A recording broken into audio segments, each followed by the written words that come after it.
Vítam vás pri videu, ktoré sa bude zaoberať tranzitmi. Tranzity sú v súčasnosti vlastne najpoužívanejšia astrologická predikčná technika. A čo to ten tranzit je? Tranzit je aspekt nejakej planety v nejakom čase voči planéte alebo bodu v horoskope narodenia. A tranzit potom spúšťa udalosť alebo tému, a to buď vnútornú alebo vonkajšiu. Takže ukážem to konkrétne, čiže toto je postavenie planét pri narodení nejakého človeka. A čiže vo vnútri je postavenie planét pri narodení človeka a vo vonkajšom kruhu je postavenie planét na nejaký dátum. Tu som zvolil nejaký náhodný dátum. Takže tieto planéty vo vonkajšom kruhu sa dostávajú do aspektov na planéty vo vnútornom kruhu. Takže napríklad tu je Urán v opozícii na Saturn, čiže Urán je vo vonkajšom kruhu, čiže to je tranzitujúca planéta. A Saturn je vo vnútornom kruhu, čiže to je planéta v tom horoskope narodenia. A vlastne tento aspekt potom spúšťa nejakú udalosť, či už vonkajšiu alebo vnútornú, alebo to spúšťa nejakú tému životnú. Takže asi toľko k tomu, že čo to vlastne je ten tranzit. Potom tranzity môžu fungovať cez harmonické aspekty, sextil, trigón, a tie majú tendenciu byť o niečo priaznivejšie.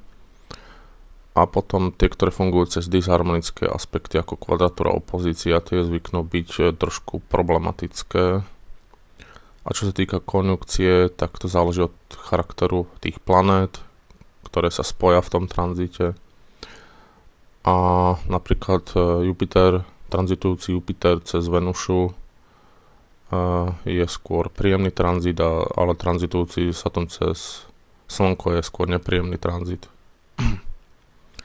Takže môžeme to skúsiť tuto. Čiže Urán opozícia Saturn bude skôr problematický tranzit, ale tu máme napríklad Merkur, Trigón, Pluto, takže to by bol akože skôr príjemnejší tranzit.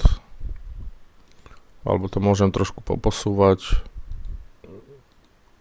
že čo nám tu zíde.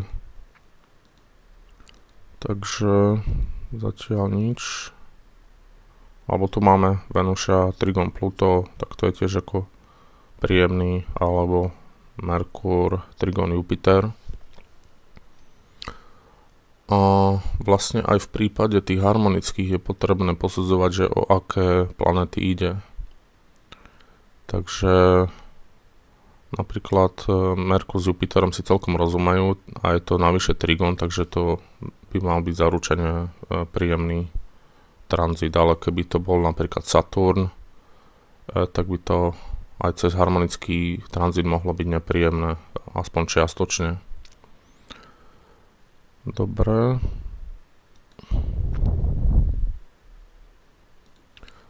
A potom je potrebné brať do úvahy orby z aspektov a u tranzitov sa berie vo všeobecnosti 1 stupeň, ale v niektorých prípadoch sa môže ten orbis rozšíriť.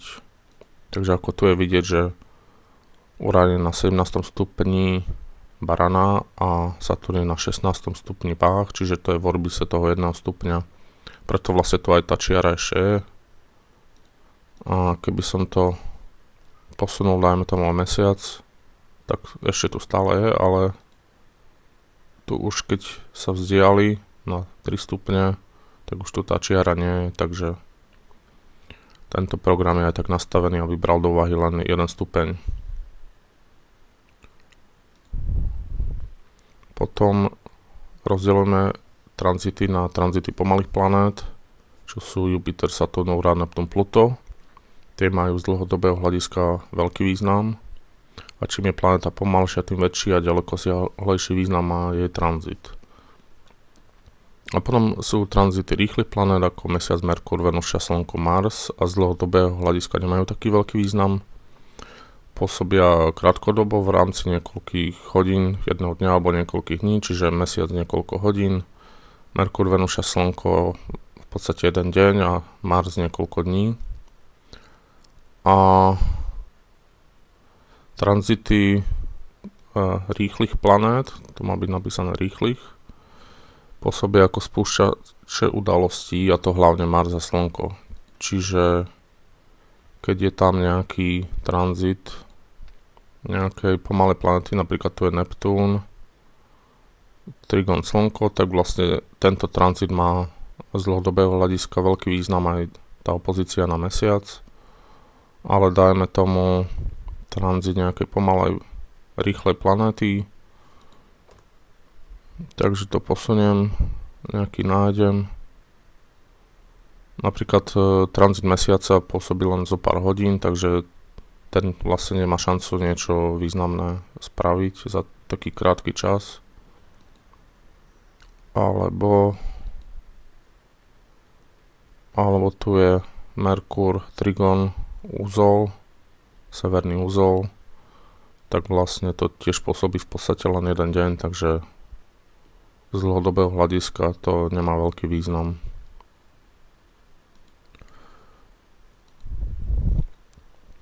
Potom dôležité, a teda najdôležitejšie tranzity sú tranzity pomalých planét na hlavnej osi, teda na ascendent, descendent alebo ICMC a na Slnko a Mesiac.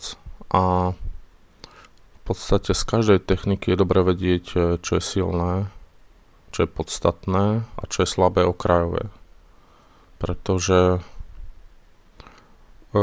keby človek zobral do úvahy úplne všetko v každej technike, tak by sa v tom dokonale stratil. Takže v podstate v každej technike musí vedieť rozlišovať, že čo je to podstatné. Takže ukážeme si príklad na tieto dôležité tranzity.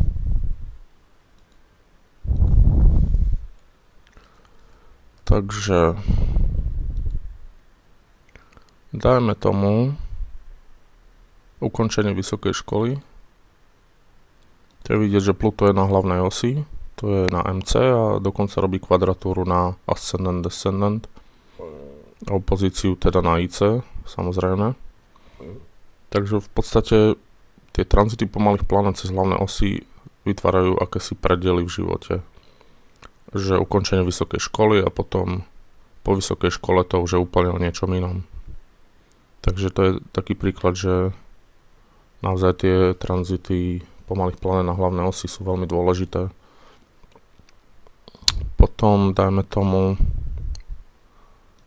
začiatok strednej školy, to je vidieť, že Pluto, Trigon, ascendant.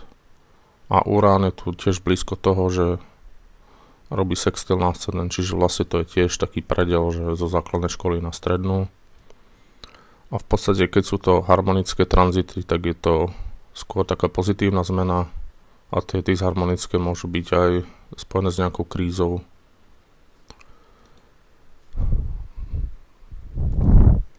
A dajme tomu ešte jeden príklad. Tuto je vlastne Saturn v konekcii so Slnkom a to bolo vlastne ukončenie bývania. K tomuto príkladu sa potom ešte vrátim. Len som chcel ukázať na to, že aj tranzit cez nejaké Slnko pomalej planéty, že je dôležitý. Takže teraz ako treba posudzovať tranzity, takže tranzit planéty pôsobí cez jej všeobecný význam. To znamená, dajme tomu, ako v tomto prípade, že tu je Saturn a Slnko, čiže Saturn vo všeobecnosti spôsobuje nejaké prekážky, obmedzenia a Slnko to je vlastne, dajme tomu, ten človek, jeho podstata. Takže vlastne to sú akési obmedzenia, také v podstate obmedzenia toho človeka, dajme tomu, zjednodušene povedané. Čiže existuje ten všeobecný význam, ale ten konkrétny význam vychádza z toho, že v ktorom dome je daná planéta, aj tá, ktorá tranzituje, aj tá, ktorá vlastne je zasiahnutá tranzitom, a potom, že ktorým domom vlastne vládnu. Takže ako v tomto prípade, keďže to je v 4. dome a 4. dom je dom bývania, tak vlastne tento tranzit zasahuje bývanie. Preto je to vlastne, že koniec bývania, čiže tuto sa ukončilo jedno bývanie, ale takým spôsobom nepríjemným, pretože to išlo cez ten Saturn. No a potom, dajme tomu, by sme mohli zobrať do úvahy aj to, že Slnko vládne 6. domu, pretože na hrote 6. domu je lev. Čiže keďže 6. dom súvisí so zdravím, tak by tento tranzit mohol spôsobovať aj nejaké zdravotné problémy.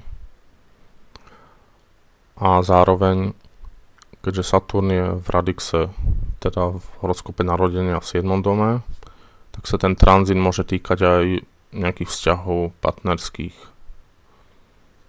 A Saturn tiež vládne 10. domu, takže vlastne ten tranzit sa môže týkať nejakým spôsobom aj povolania, pretože 10. dom súvisí s povolaním. Takže v podstate, čo sa týka konkrétneho významu, tak to ide cez tie domy, čiže v ktorých domoch sú tie planety, čiže Slnko je v 4. dome, čiže sa to týka rodiny bývania, Saturn je v 7. dome, čiže sa to týka nejakých partnerských vzťahov a potom cez to vládcovstvo, čiže Slnko vládne 6. domu, čiže zdravie alebo práca, Saturn vládne 10. domu, čiže zase povolanie, alebo 11. domu priatelia.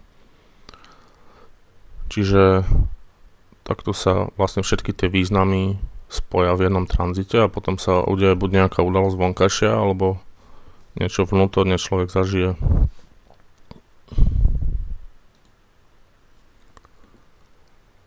Čiže toto bolo ku konkrétnemu významu.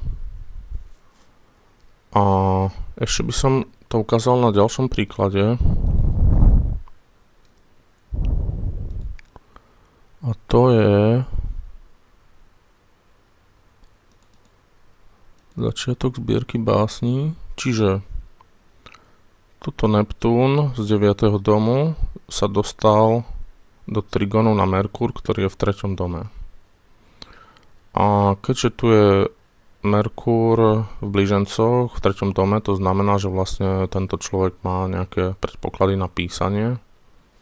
A všeobecný význam spojenia Neptúna s Merkurom je v podstate aj nejaké také umelecké písanie. Tak sa to vlastne v tomto čase prejavilo tak, že tento človek potom začal písať básne, zbierku básní. Aj vlastne to prepojenie s tým 9. domom, že vlastne tie básne mali nejaký taký akoby duchovný alebo filozofický podtón. Takže takto sa to vlastne všetko prepája. Čiže ten všeobecný význam Neptún s Merkúrom je tu. Čiže písanie básní. A potom vlastne ten konkrétny význam, že Neptún je v 9. dome, čiže to nejako súvisí aj s nejakou filozofiou duchovnou.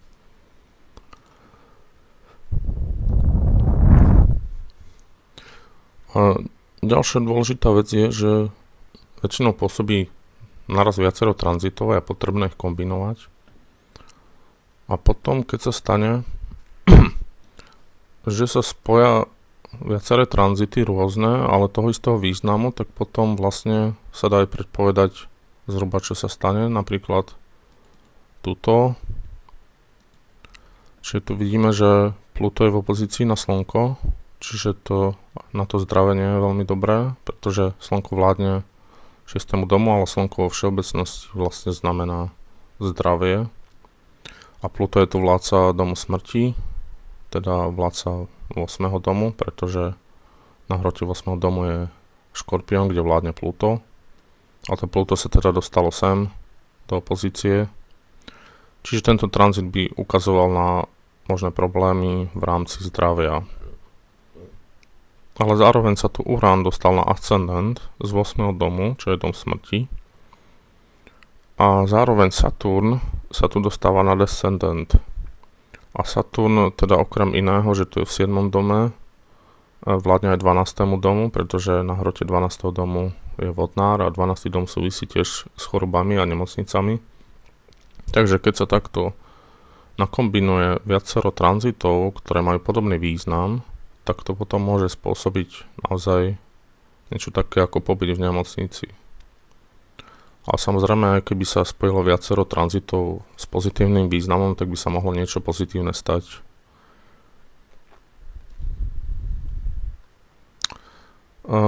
Ďalší spôsob, ako posudzovať tranzity je, keď nejaká planéta tranzituje cez dom. A vlastne tá planéta potom podfarbuje na dlhé obdobie nejakú oblasť života, ktorá súvisí s daným domom. Takže napríklad, ak tranzituje Jupiter cez druhý dom, tak to môže byť zlepšenie finančnej situácie, pretože druhý dom súvisí s financiami. Ak Saturn, tak naopak môžu to byť obmedzenia v tejto oblasti a poznám viacero prípadov, že keď Saturn prechádzal cez druhý dom, tak vlastne tí ľudia jednoducho prestali zarábať. Takže aj to treba brať do úvahy, takže aby to bolo tu vidieť, napríklad Pluto je tu v 10. dome, takže vlastne na dlhé obdobie bude ovplyvňovať záležitosti povolania. Neptún je tu v 12. dome, čiže bude ovplyvňovať 12. dom, alebo Jupiter v 1. dome, tu bude vlastne ovplyvňovať prvý dom, teda dajme tomu fyzické telo, alebo osobný rozvoj a takéto veci. Takže toľko k tomuto. Ďalšia veľmi dôležitá vec je, že predtým, ako niekto chce posúdiť alebo vyložiť tranzit, mal by najprv zhodnotiť horoskop narodenia, pretože ten tranzit vlastne len uvoľňuje to, čo v tom horoskope narodenia je. Takže tu by som sa zase vrátil k tomu príkladu s tou zbierkou básní.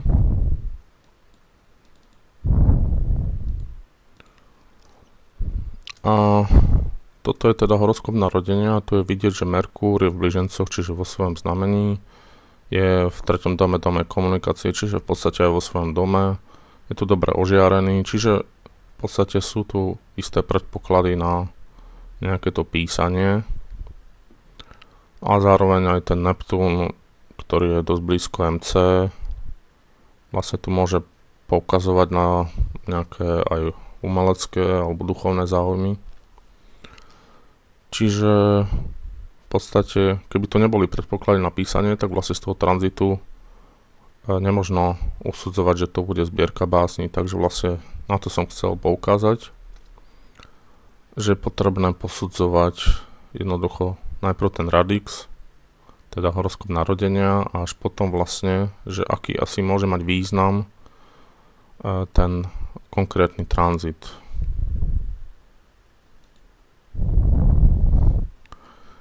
Ďalšia vec je, že je dobré sledovať minulé tranzity a na základe toho usudzovať do budúcna. Takže dajme tomu, keď tu je Neptún v trigóne na Merkúr a keď sa tuto dostane do sextilu na Merkúr, tak je dosť možné, že to bude mať podobný význam. Takže preto je dobré pozorovať vlastne tie tranzity aj z minulosti, alebo aj tu Saturn, keď bol v konjunkcii so Slnkom a teraz bude v kvadratúre o niekoľko rokov, o 7, tak vlastne to môže spustiť nejaké podobné udalosti ako predtým. A potom je veľmi dôležité kombinovať tranzity s inými predikčnými astrologickými technikami kvôli tomu, že tranzity sami o sebe nie sú až taká, povedal by som, silná predikčná technika. Takže vlastne, keď chce niečo človek ako usudzovať a chce byť aj nejaký akože, dajme tomu presný v tom usudzovaní do budúcna, tak by to mal kombinovať určite, dajme tomu aspoň so solárnymi horoskopmi alebo so sekundárnymi direkciami.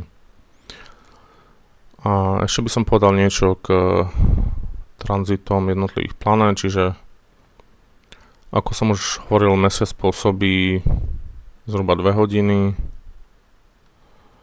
a sú to len také všedné udalosti dňa. Merkúr pôsobí asi 1 deň a to sú väčšinou nejaké záležitosti týkajúce sa komunikácie, napríklad máte tranzit Merkúra a jeden deň vám zrazu vyzváňa telefón a potom druhý deň už nie. A čo sa týka tranzitov Venuše, tak to sú väčšinou nejaké príjemné veci a disharmonicky to môže byť nejaké rozcítenie, ale viac menej väčšina tranzitov Venuše sú celkom príjemné. Potom Tranzity slnka tiež pôsobia jeden deň v podstate a ten tranzit slnka môže niečo osvetliť. Potom samozrejme treba pozerať, akú planetu to zasahuje a vlastne v ktorom dome to je a tak ďalej. A prípadne tranzit slnka môže spustiť nejakú udalosť. Čiže keď tam je tranzit nejakej pomalej planéty, tak vlastne sa čaká na tranzit nejakej rýchlej planéty, tá príde a uvoľní vlastne tranzit pomalej planéty. Potom, čo sa týka Marsu, ten pôsobí už viacej dní, čo závisí od toho, že ako rýchlo v danom čase ide. Niekedy sa môže aj zastaviť a byť tam aj, dajme tomu, týždeň, dva. A Mars častokrát spúšťa úrazy, nehody, choroby, častokrát pri operáciách je tranzit Marsu a potom konflikty vo všeobecnosti. Ale v tom pozitívnom dodáva energiu a vôľu, odvahu. Potom tie tranzity Jupitera už majú taký väčší význam, ale ešte stále nie je taký úplne silný. A pôsobia asi týždeň alebo dva, závisí od toho, ako rýchlo ide v danom čase. A Jupiter v tom pozitívnom otvára nové možnosti, spôsobuje rast v danej oblasti a negatívne to je nejaký druh zrady. A v podstate aj tie disharmonické jupiterské tranzity nie sú až také strašné, pretože Jupiter je vlastne dobrodej. Potom tie saturnské pôsobia tiež, teda pôsobia dlhodobo, zase závisí od rýchlosti a tak ďalej. A Saturn spôsobuje obmedzenia, dokonca aj v priaznivých vplyvoch, ale tých priaznivých je to napríklad nejaké dobrovoľné obmedzenie, napríklad si niekto dá hladovku alebo sa obmedzuje takým spôsobom, že viacej pracuje alebo niečo také, keď je to harmonický tranzit a pri disharmonických sú to vlastne prekážky. A vlastne tranzity Uránu pôsobia náhle, nečakane a spôsobujú napríklad také, že rozchody alebo úrazy alebo výpoveď človek dostane náhle a tak ďalej. A tie tranzity Neptúna v tom negatívnom spôsobujú chaos a klám a v tom pozitívnom môžu byť také ťažko vnímateľné, ale a v podstate také dobré, napríklad na nejakú umeleckú činnosť. A tie tranzity Pluta spôsobujú radikálne zmeny, častokrát nevratné. Takže toľko k technike tranzitov, takže ďakujem za pozornosť a dovidenia.